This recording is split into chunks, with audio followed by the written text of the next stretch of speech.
The 1970s and 1980s were golden years for country music, not just for the singers in the spotlight, but also for the unsung pickers in the background. Behind every steel-laced heartbreak or rowdy dance hall hit was a guitarist who shaped the sound with fingers of fire and hearts full of twang.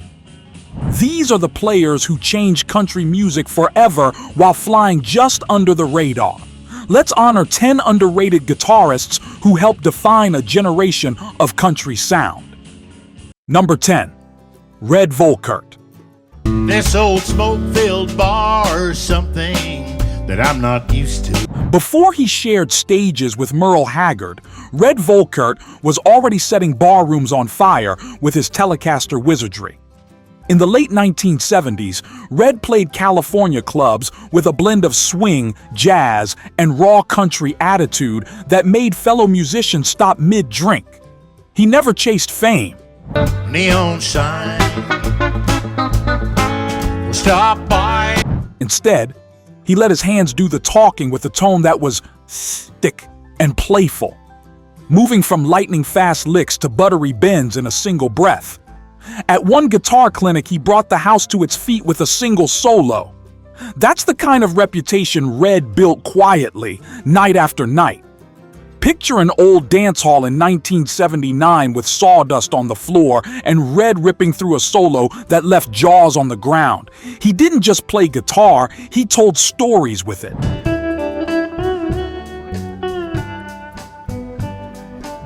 And though more folks discovered him in the 1990s, his work in the 70s helped build the foundation for modern country shredders. Number 9. Bobby Thompson. Mine, I thought I was out of debt last Monday morning. There's a knock on the... You may not know Bobby Thompson by name, but you've likely heard his playing 100 times. As a key member of Nashville's legendary A-Team in the 1970s, Bobby played on countless records by country greats like Johnny Cash and Loretta Lynn.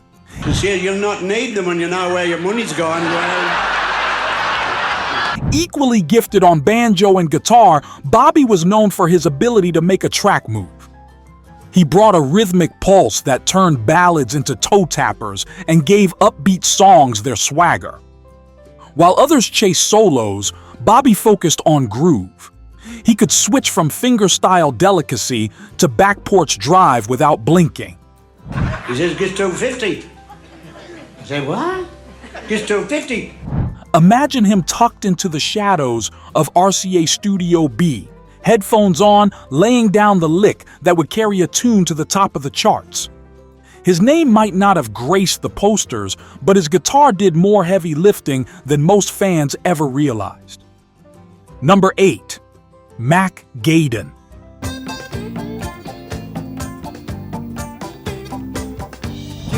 In the early 1970s, Mac Gaiden introduced something few had heard in country music at the time: the wah-wah pedal.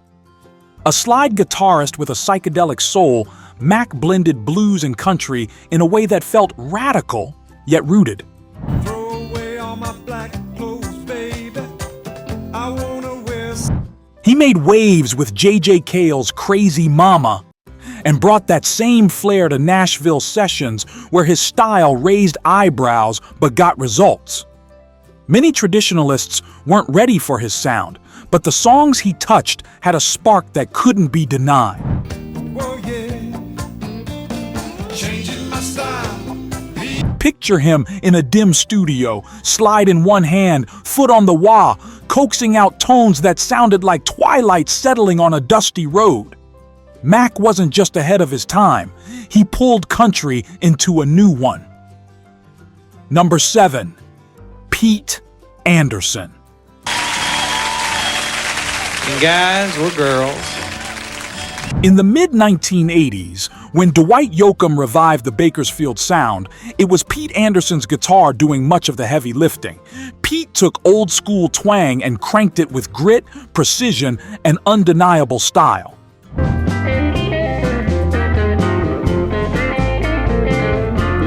At a time when country was chasing pop trends, Pete's playing brought back edge and attitude. His riffs sliced through radio airwaves with confidence and clarity, And yet most people outside of guitar circles never knew his name. Imagine a jukebox humming in a desert bar while Pete's riff on Guitars, Cadillacs sets boots in motion and hearts on fire.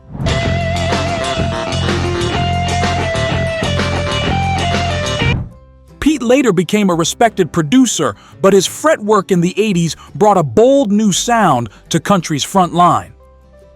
Number 6. Chip Young.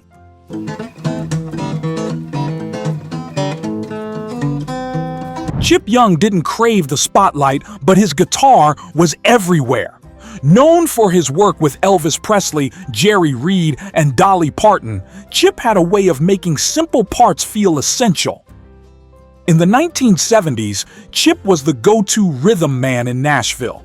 His secret weapon was space.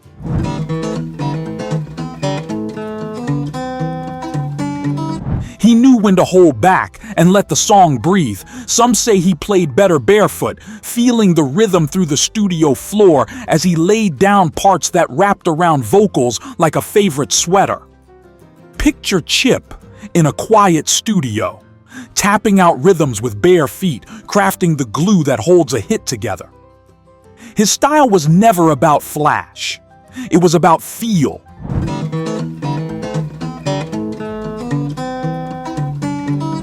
And it's still being studied by guitarists who understand that less can truly be more. If these stories are bringing the music back to life, go ahead and hit that like button and subscribe. We bring new country countdowns every week to keep these legends alive for fans who still care about the craft. Number 5. Fred Carter Jr.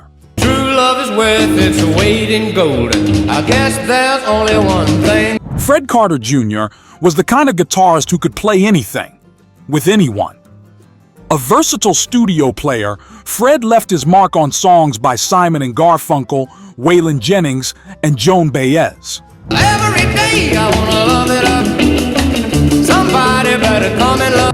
He was just as comfortable with a folk ballad as he was with a driving outlaw anthem, and that made him one of Nashville's most reliable secret weapons.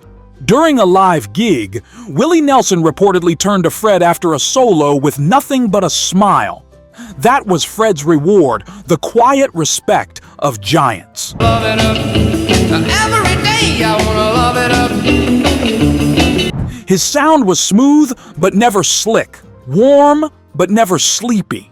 Fred may have stayed in the background, but his playing nudged country music toward broader horizons. Number 4.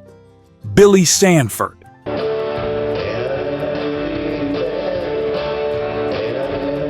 Billy Sanford was never the loudest guitarist in the room, but his playing spoke volumes. He worked behind artists like Elvis Presley and Don Williams, bringing taste and tone to each track.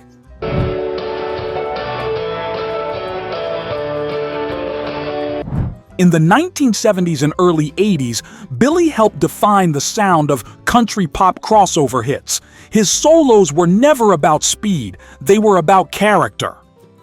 He once said the best compliment he ever received was being told he didn't overplay.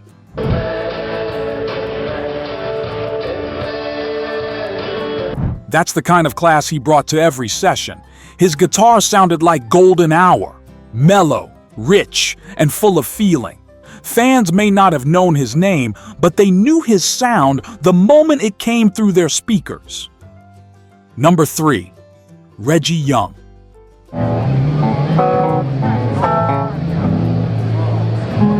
Reggie Young was a master of mood. He wasn't out to impress, he was out to move you.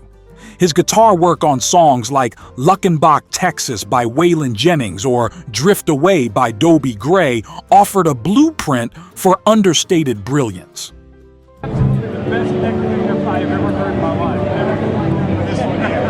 By the 1970s, Reggie had become a top call for artists who wanted emotion over fireworks. His subtle bends and clean phrasing painted sonic portraits without ever raising his voice.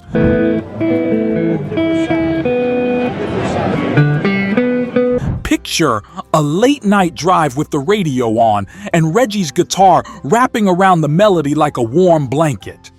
He didn't need the spotlight. He lit the room from the side. Number 2. Ray Flack.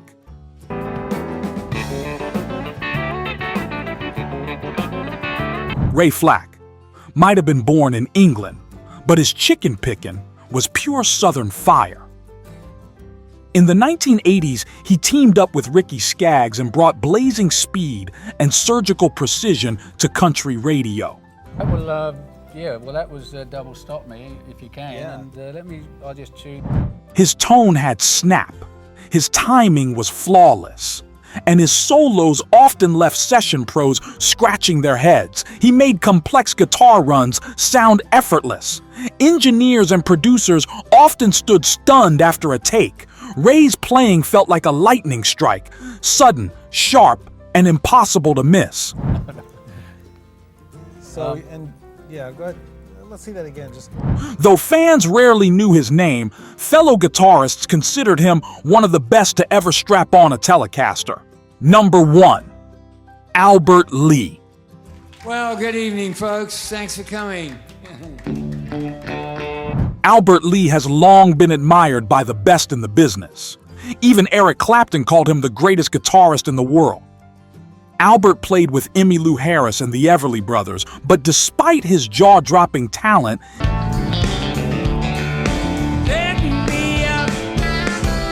he stayed humble and far from the spotlight. His fingers flew across the fretboard, but every note had purpose. Whether delivering a soft country ballad or a speed-driven instrumental, Albert's control was unmatched. He made the complex sound beautiful and the beautiful sound easy.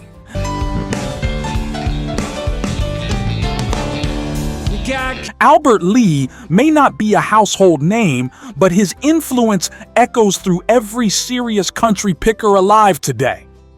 If you've enjoyed honoring these unsung heroes, like and subscribe for more deep dives into the country legends who deserve their due. We've got new videos every week made for fans who know there's more to the story.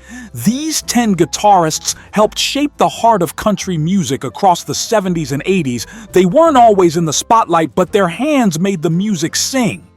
Each one brought something special, whether it was fire, finesse, or the wisdom to play the perfect note at the perfect time. Next time, we're taking a closer look at 10 guitarists who changed country, but nobody talks about them anymore. You won't want to miss it. Until then, keep the volume high and the memories close. The best players don't always speak loud, they speak true.